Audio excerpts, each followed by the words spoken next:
indictment number 2300341. State, are you ready? Yes, sir. All right, gentlemen, each of you appear to have retained counsel and go down the line of the attorneys. Mr. Massey, are you prepared to read your client?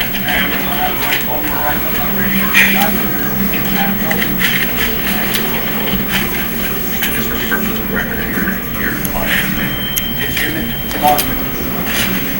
I see Mr. Stengel. Good morning, Your Honor. Demetrius Haley is my client, present in the courtroom. Wait formal reading of the indictment and enter him not guilty. Barry. Good morning, Your Honor. John Perry on behalf of Darius Bean. This time we wait for formal reading of the indictment off to the court. Plea of not guilty. Mr. Summers, I see you back there. Yes, Your Honor. On behalf of my client, Justice Smith, Charles Summers, we entered wait for reading of the indictment and plead not guilty of half the Morning, Judge. On behalf of Mr. Nichols, congressional reading of the indictment, plead not guilty. Gentlemen, each of your attorneys have entered pleas of not guilty on your behalf. Understand that despite everyone's best effort, this case may take some time. Your attorneys are going to be receiving the discovery. Depending on how voluminous the discovery is, it may take some time for the state to collect it all to turn over to your attorneys. For your attorneys to review that discovery, to prepare their motions, and prepare their case. So be patient. Work with your attorneys, cooperate with them, meet with them, go over the discovery. Make sure that if there are any delays, that these delays aren't on account of any of your actions. To those also in attendance, as I've explained to the defendants, this case can take some time. So we do ask for your patience, your continued patience, your continued civility in this case. We understand that there may be some high emotions in this case, but we ask that you continue to be patient with us. Everyone involved wants this case to be concluded as quickly as possible, but it's important for you all to understand that the state of Tennessee, as well as each one of these defendants, have an absolute right to a fair trial, and I will not allow any behavior that could jeopardize that right. So with that being said, we thank you all for being present. State, understanding that there may be some discovery that needs to be collected, we are going to continue this case out a little bit further to make sure that discovery is concluded. Wouldn't have been called to do his job.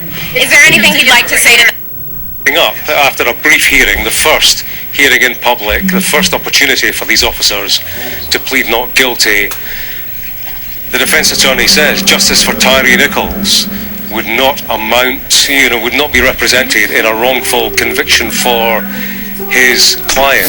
That is the defense narrative at this stage.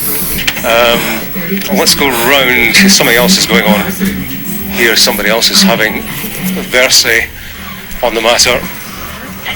It's the district attorney. Let's have a listen.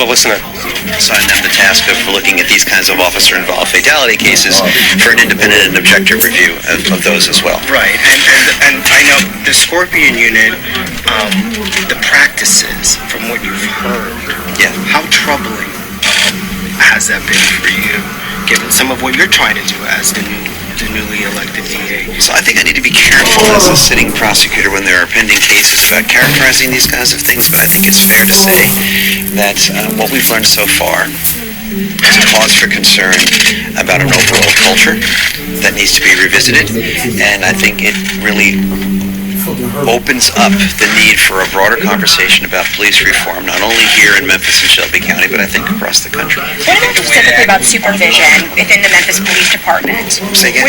We're talking about culture, and there's obviously a lack of accountability that CJ... To measure the person, and so there are a lot of statements about him as a person that are just flat out untrue. And you look at the level of involvement of each individual defendant, and in that particular case, he was doing his job, no more, no less. He never struck anybody. He never did anything other than his job.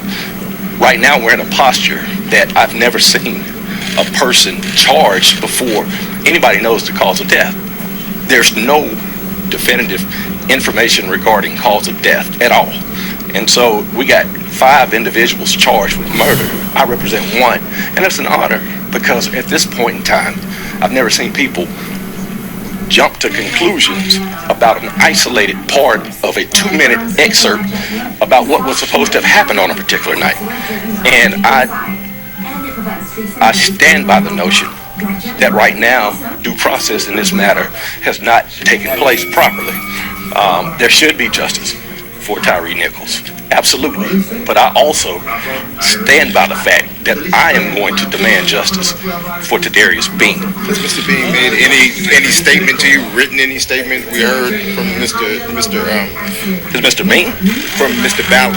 I'm sorry. Is an image of the door at the courthouse in Memphis, and we are awaiting Ben Crump, the lawyer for Tyree Nichols' family, and his family, who are due to appear any moment now before they give a statement outside court. And that camera is our correspondent and camera crew there in Memphis, awaiting Ben Crump and Tyree Nichols' family to try and grab a word with them before they go to the microphones to make that statement. So we will cut into that as soon as they appear. But just in the meantime, Jasmine, there was a 6th police officer there that day who's been fired from Memphis police force but not charged. Tell us about them. So that is Officer Preston Hemphill.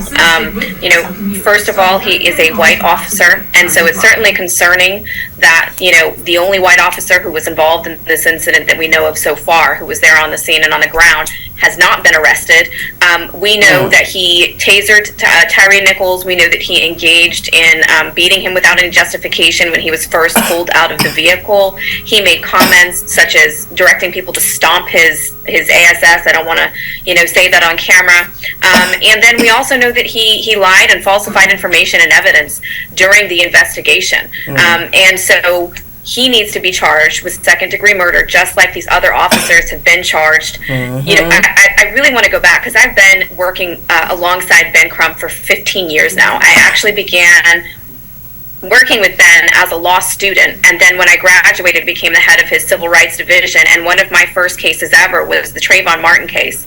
And I will say, we have progressed as a society where we are finally getting arrests and where we are getting accountability for these cases. We are getting convictions. We are able to recover monetary damages for victims of police brutality, but we're not where we want to be. Where do we want to be? What do Ben and I want to see? We want to save lives. We don't want to be on the other end of this, responding to another case. The guardian or caretaker function. The warrior function, that's the street crimes unit, that's the emergency services SWAT team. They dress in military gear and they go out and literally on a wartime mentality. And in some situations, if you got a terrorist holding up in a building with a bomb, you need a warrior to come in. The problem is we don't identify when the police officers are coming into the units, who are we dealing with? Is it a warrior mentality person who's going to use violence as the first means of defense? Or is it someone who has a more caretaker role who will engage in de-escalation conversation? Here's what this case really is about. Bottom line, it's about excessive force. Police officers are empowered to use force when required, but it's like force for like force. So if someone's resisting arrest violently, I can put my hands on that person. I'm just going to interrupt and jump in for a sec. Let's just have a listen to Ben Crump.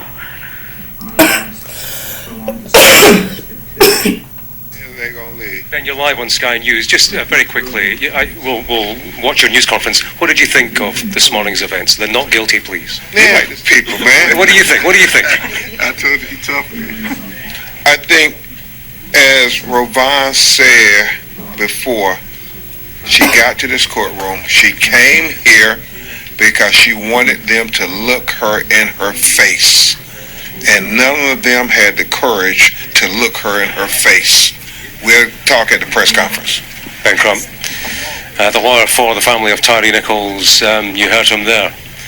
The mother's challenge today was look me in the eye to these 5 individuals accused of murdering her son. None of them, as you heard Ben Crump said,